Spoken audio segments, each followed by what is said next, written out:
My two brothers and I have always been inseparable since childhood. There's John, the eldest, Steve, the youngest, and me, Lucy, the only girl in the family. Now, in our 30s, I'm confident that our sibling bond is stronger than most. Our closeness stemmed from our parents' busy schedules. Both worked tirelessly, leaving us to rely on each other. None of us were angels. We each had our fair share of mischief. Our mother became a frequent visitor to our school, reprimanding us as needed. John, though, was notorious in our hometown for his rebellious streak. Academics were far from his priority. He preferred mischief and adventures over textbooks. Steve and I took a different path. Perhaps learning from John's escapades, we managed to steer clear of causing too much concern. Without extra tutoring or intense studying, we effortlessly landed in the top ranks of our class. Maybe we just knew how to navigate the system. Lucy and Steve were excelling in school. I'm eager to see what they achieve in the future. Maybe they'll take care of me someday. Being good at studying doesn't guarantee a successful future. I'll be the most successful one among our classmates. Just wait and see. Usually those who say that are the first to settle down. My money's on Steve. Even if I do succeed, I won't be taking care of you. These debates were a regular part of our conversations. John, though laid back, had a kind heart and a solid foundation. Steve approached everything with caution and responsibility. And then there was me, forging ahead without dwelling too much on the future. Together, we formed an unbeatable trio. John started at a public high school but dropped out after 6 months, drifting through life ever since. He never held a steady job, occasionally pitching in at a friend's auto shop or local bars, simply going with the flow. Seeing my brother in this state only strengthened my determination to succeed, especially since I felt responsible for John ending up in evening school. It all started the day I was involved in a serious traffic accident, leaving me with severe injuries. John, deeply concerned for me, rushed me to the hospital. His worry and care for my well-being led him to quit high school. I've carried a sense of guilt about that ever since. If I can achieve success, I believe I can help John find his way again. During that period, my mind was consumed with thoughts of the future and the paths to success, searching for ways to involve John. It had to be something he could easily connect with. As I entered high school, I took on a part-time job to save money. I believed money was crucial no matter the endeavor, and I worked diligently to accumulate as much as possible. Steve, have you seen John lately? He hasn't been around much. Just as I suspected. That guy. I wonder what he's gotten himself into. I hope he's not causing trouble. Surely, with a family waiting for him, he'd hesitate before getting involved in anything risky. Months passed without John returning home. To alleviate our concerns, Steve and I exchanged rumors about John's whereabouts. Then, one day, John returned home as if nothing had happened. "Where have you been? You could have at least let us know. We were all so worried." "I apologize. I've been caught up with my part-time job. If that's the reason, just tell us." Lucy and Steve were worried sick too. "I'm really sorry about that." He shared that he had secured a promising job out of state, where he stayed overnight, entrusting me with almost all of his earnings for safekeeping. He urged me to combine it with my savings from the part-time job. At the time, I didn't grasp his motives, but he insisted, so I took charge of the money. However, John soon reverted to idling at home without any clear direction. While he never landed a full-time job, he occasionally took on part-time work, which seemed to satisfy our parents. After high school, I was eager to pursue a thorough study of business administration in college. Thankfully, my strong academic performance earned me a full scholarship, easing the financial burden on our parents. This achievement also filled my brother with pride. It was during this period that John began to show signs of change. "How much longer are you going to live like this? Without a full-time job, how do you expect to marry the girl you like?" "Well, there's actually a company that's been showing interest through a colleague, but I'm undecided." "You have such an opportunity. What kind of company is it?"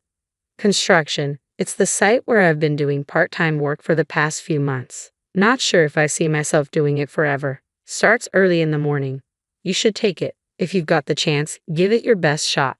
Encouraged by my firm push, John took on the job full-time the following week. Surprisingly, it suited him better than expected. Contrary to our family's expectations, he showed up on time and without complaints. Seeing John thrive, I decided to pursue a career in architecture. I believed establishing myself in the only field my brother, without higher education, had mastered would secure his future. During vocational school, I continued working part-time and managed to save enough to buy a relatively expensive car. Living with my parents certainly helped, but I was proud of my savings. My mother, understanding my dedication to saving, quietly supported me. She packed my lunches every day, minimizing unnecessary expenses during vocational school. Her unwavering support meant the world to me. After graduating from vocational school, I joined a well-connected company to build my network, earned numerous certifications, and diligently prepared for independence while fostering relationships. Meanwhile, John remained dedicated to his job, allowing me to focus on laying the groundwork for my own business venture. Eventually, I launched my own company, but at first, I hesitated to invite John to join. Financially, I couldn't afford both of us taking a risk simultaneously, so I opted to observe for a while. I dove headfirst into work, leveraging all my prior preparations, and my carefully assembled team performed exceptionally, following my lead. We enjoyed a strong start. During this time, John moved out of our parents' home and began living independently, which made our meetings less frequent. I, too, was consumed with work and couldn't keep in touch regularly. A year into running my business, I finally extended an official offer to him. John, my company is finally stable now. I have something else to offer you. What I want to do next is expand the business further, and I need your help. Can you assist me? I don't think there's anything I can do. I want you to become the president of the current company and take a leading role. What? That's impossible for me. You need to consider who you're asking. I'm asking you sincerely and with careful thought. Plus, the money you entrusted to me earlier, I used part of it as capital when I started the company. I convinced John to join me and paired him with the secretary who seemed to click well with him, ensuring he learned all the ropes of the company. Taking on the role of chairman, I focused on supporting John while laying the groundwork for our next venture. My childhood dream was to create charming and Instagram-worthy cafes that could rival any others. Excited to pursue this vision without compromise, I immersed myself in studying the restaurant industry. Around this time, my younger brother Steve embarked on his path to becoming an architect, a plan I had suggested. Steve would design buildings while John oversaw their construction. It was the perfect synergy. Naturally, I took responsibility for securing enough projects to sustain us, diligently preparing to turn this vision into reality in the near future. As John entered his second year as company president, he surprised us all by announcing his upcoming marriage. Who is she? John hasn't always had the best judgment. I'm concerned, I admitted. I'll introduce her to everyone soon, John reassured us. We look forward to meeting her. John's impending marriage brought mixed emotions for me.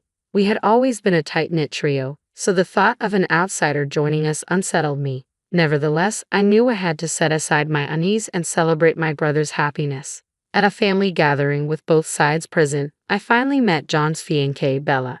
While I didn't outwardly oppose their union and things appeared to progress smoothly, I couldn't shake a sense of distress from our first interaction. Bella, I'm Lucy, John's sister. Please take good care of my brother, I said, masking my reservations with a polite smile. It's wonderful to have such a caring sister. If you ever need anything, just let me know. Sure. Since I'll soon be the wife of the eldest son and the company president, you'll have to come through me from now on, all right? Bella was the same age as John and worked in an administrative role at one of our client companies. My initial impression of her was that she was determined and assertive. Our perspectives seemed somewhat different, and she wasn't quite my type, yet I thought her personality might complement John's naivety well. Steve shared my thoughts, but we both agreed to support their marriage for now. She seems a bit serious, but if John loves her, we're behind you both. Wishing you all the happiness. Thank you, Lucy. A few years ago, I couldn't have imagined marriage, let alone someone approaching me. From then on, I was constantly on the move due to the new projects we had undertaken, making my days incredibly busy. Meanwhile, John was fully occupied with wedding preparations, spurred on by Bella's desire for an early ceremony. Before we knew it, the wedding day had arrived. Since the family gathering, I hadn't seen Bella or John. John, it's been too long. I've been caught up, but today I'm here to enjoy. Good to see you. Take a moment to relax and enjoy the food and drinks. As John prepared to marry, I couldn't help but feel a pang of sadness. The three of us had always shared laughter and conversation. Before the ceremony, we managed to exchange a few laughs, and seeing John's happiness, Steve and I felt reassured. As the ceremony began, I savored a delightful meal, catching up with Steve and my parents after a long time apart. Our company's employees were seated diagonally behind our family, lively in their own conversations. It was during this chatter that the bride and groom began visiting each table in order. John, Bella, congratulations on your special day. Thank you, and thanks to everyone for being here. Thank you all for coming. From now on, my husband's team is my team. I expect your continued dedication and hard work. I couldn't believe my ears. In the midst of the wedding ceremony, what was Bella saying? Unable to hold back, I responded. Bella, the employees are strictly part of my brother's company. They aren't your employees. Oh, I'm well aware of that. My dear, opinionated sister-in-law, you're part of the family now. Her tone was mocking and it cut through the air, momentarily chilling the atmosphere. But then, unexpectedly, laughter erupted from the employees seated nearby. What? I'm going to be the wife of your CEO. Are you mocking me? Bella, please. Bella, do you know who our chairman is? Huh? Chairman? I haven't been introduced to anyone like that. I don't know. It appeared John hadn't briefed her and she was unintentionally rude to me due to her ignorance. Those in the know couldn't help but chuckle at the situation. The reception hall, once lively, fell silent, the mood shifting dramatically. I never expected you to say something like that here. It's disappointing. Huh? I'm marrying the CEO, becoming the spouse of the most important person. Isn't that natural? The reason I stand here today is all thanks to Lucy. She founded the company and appointed me CEO. Everything is thanks to Lucy. She's our chairwoman. What? What's this? Why wasn't I informed? Realizing she was the only one unaware, Bella was furious. Despite her inner turmoil, she should have maintained a smile throughout the reception. I apologize, but given your true feelings, I've reconsidered. Let's consider this marriage null and void. John, that's extreme. I've shown poor judgment. I apologize to everyone. John bowed deeply to the guests in the hall. The wedding ceremony came to an abrupt end, and people dispersed. Later, I learned that Bella had grown up in poverty, dreaming of marrying a wealthy man for a better life. Meeting John, she seemed determined to fulfill that ideal. After the disrupted ceremony, Bella repeatedly begged John to reconsider, but he remained resolute in his decision to end things. During their relationship, Bella had always appeared respectful and reserved around John, so her confrontational behavior towards others surprised him. He confided in me that he found it difficult to trust women and intended to focus solely on his career. His dedication paid off, and he excelled at work. Meanwhile, my dream of expanding our shops became a reality, and Steve achieved his goal of joining our company after passing his exams. Despite our professional achievements, all three of us remained single, which was a source of quiet sadness. I remembered our rare gathering together. Do you have anyone in mind to marry, Lucy? I'm really into my work right now. Marriage and kids aren't on my mind yet. Same here.